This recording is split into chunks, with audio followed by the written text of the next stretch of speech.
Yes. In today's class, let us see the words beginning with C, which sounds as sa sound and ka sound. Sometimes we see the words beginning with C as ka sound and sa sound. There is a simple rule here.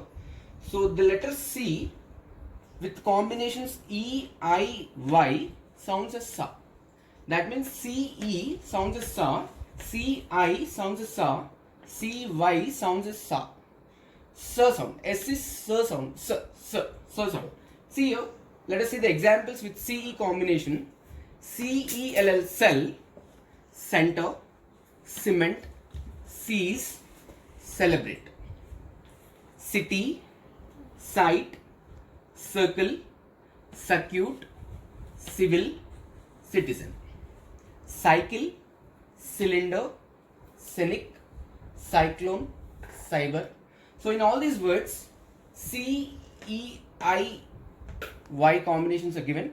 So C plus E or I or Y sounds as sa, whereas C plus other than these three letters sounds as ka sound.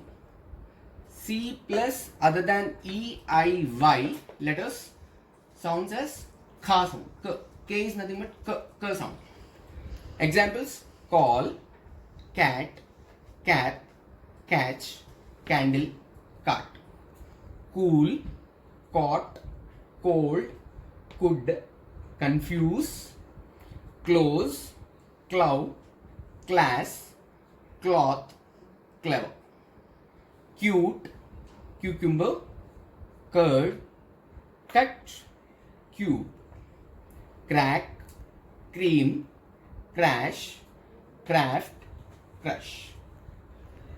So, this is a simple topic. Hope this topic is very clear. Okay. See you all in the next topic. I am signing off. Take care.